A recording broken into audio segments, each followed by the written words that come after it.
Mr. James McLennan. I hope he wasn't insulted and left. Mr. James McLennan. Oh, McLennan. Morning, sir. You have 5 minutes whenever you're ready. Thank you. Well, good morning, councillors, and thank you for giving me this time to speak. My name is James McLennan. I live at 70 Alexander Street on the corner of Church and Alexander, about 3 blocks from the proposed park site. I'm a member of my condominium's board of directors, and I own a small translation business which I run from my home office.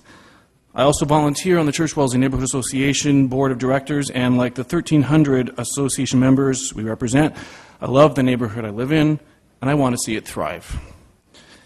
I've lived and worked in this neighborhood for almost a decade, so I've got a pretty good personal perspective on how it's been changing over the past few years.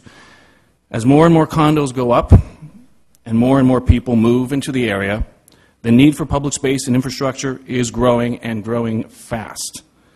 The new Loblaws at Maple Leaf Gardens is bustling with the area's new residents. Our subways are filled to capacity. The Church Wellesley Village used to be known primarily as a place for young people to head for a night out, but our sidewalks are becoming increasingly crowded with families pushing baby strollers, retired people on their walkers, and young professionals walking to and from work. The area is changing.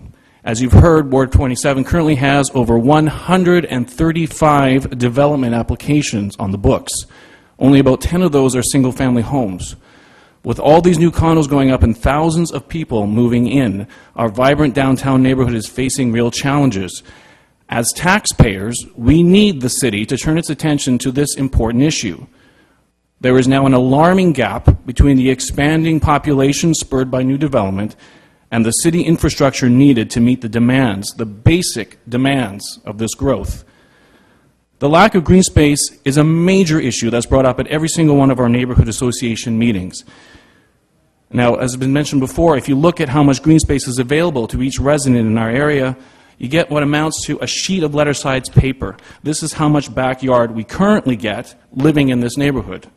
And that's today. Look forward just a few years down the road. Within just a 4-block radius of my home, if you add up all the new condos planned, you get over 400 stories of new development going up. That's within 4 city blocks. Imagine a building almost 4 times the size of the CN Tower moving into your neighborhood. That's what we're facing. How can the city and developers allow this population boom to happen without providing the facilities to meet the basic needs of all these additional people? Now, a question was asked earlier about whether downtown residents should just expect less green space. Well, the province has mandated densification to prevent sprawl. With traffic gridlocked the way it is now and housing prices out of reach for most new home buyers, condo living is really the only alternative for many people. Our city councilors are elected to represent the interests of those taxpayers. I've been here for 10 years, and people like me in our neighborhood were feeling ambushed by this rampant development and abandoned by City Hall on this issue. We need a park. We absolutely do. It would be more than irresponsible to let this opportunity slip through our fingers. As taxpayers, we need a place for our families to take their children. As taxpayers, we need a place for our kids to play after school so they can keep active and stay out of trouble. As taxpayers, we need a place for our grandmothers and grandfathers to sit and breathe fresh air. As taxpayers, we're asking you to step up, work with the province and developers, and provide this. Thank you. Thank you. Any questions of the deputy?